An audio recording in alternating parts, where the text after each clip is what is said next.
What is shaken, Internet? This is Salt's bringing you the How to Tank for Dummies Tsulong Guide, LFR Guide. Tsulong is the second boss of the final raid in Tier 14 rating, the Terrace of Endless Spring. Luckily, there is no trash before Tsulong. Unluckily, this means that it will be pulled automatically in LFR without any warning because nobody sees it coming, and nobody pays attention. Tsulong is actually a cool little fight that's got two very distinct phases. The first phase lasts for exactly 2 minutes and is the night phase. In the night phase, Tsulong will be alone and do 2 attacks besides normal melee strikes on the tank. The first one is the most important for a tank, his breath attack. It's very important that when Tsulong does his breath attack that the 2 tanks, yes you need 2, are not stacked up. This is because getting hit by this breath attack deals a ton of damage and also puts a debuff that increases the amount of damage you take. Basically, the main tank should tank Tsulong as long as he doesn't have breath on, and as soon as he gets breathed on, then the off tank should taunt immediately and take over until she gets breathed on, and so on and so forth, whatever. Just don't stack up ever. You have the ability to mark the tanks, and I'd highly recommend doing so.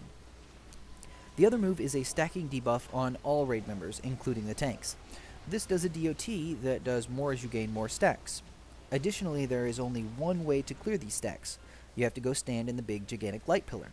However, the main tank shouldn't ever go stand in the light, as the breath attack could wipe out everyone if timed incorrectly. Also, the longer people are standing in the light, the smaller the light will get, until it just vanishes completely and the boss has to remake a pillar of light. The basic mechanic here is that the off tank should be hanging out behind the boss with the DPS and everybody else, and the main tank should be facing the boss away from the pillar of light. When the main tank gets breathed on, the off tank will taunt, and the main tank can go and reset his stacks by hopping into the light. There's one last thing to watch out for. Every so often the boss will fire void zones at random raid members, putting 3 big purple circles on the ground. Don't stand in these, which sucks if they're on the light, but after a few seconds they'll explode, dealing a ton of damage and fearing everybody that was standing in the circles. They wait 3 seconds, so it's pretty avoidable. Just wait it out and clear your stacks after the circles go away if they're on the light. That's about it for the night phase. The boss just needs to be burned while the tanks swap every breath, clearing stacks whenever you're not tanking. The damage is pretty high in this phase, so this is where you're going to be using your cooldowns. Next up is the day phase.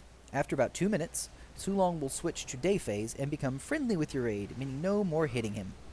His health will flip-flop, meaning if he had 80% health, he'll now have 20% health. If he had 35% health, he'll now have 65% health, etc. And you can't damage him anymore. You can heal him, however, and your healer should start pumping heals out into him as much as possible. Ads will begin spawning all over the room.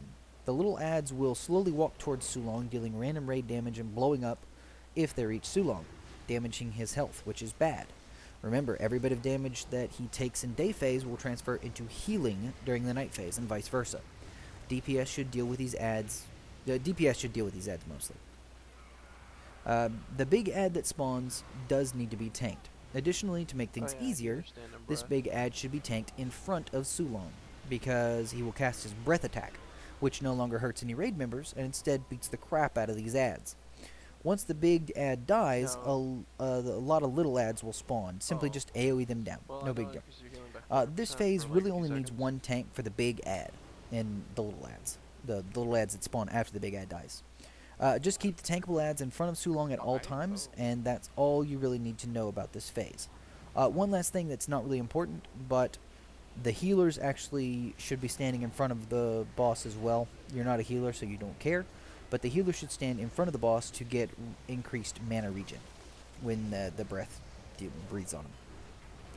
And that's about it. Tsulong will continuously switch back and forth between night and day phases, flipping his health every time he does so.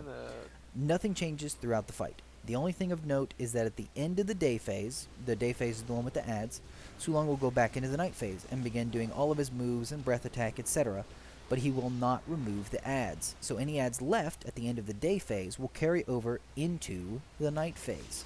So be careful of that. It's a pretty straightforward fight.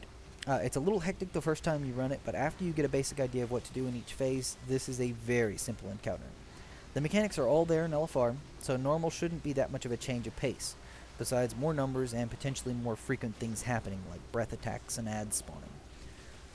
Well, I hope you enjoyed this guide for dummies. Please like, favorite, subscribe, all that jazz, and as always, you keep it salty, Internet.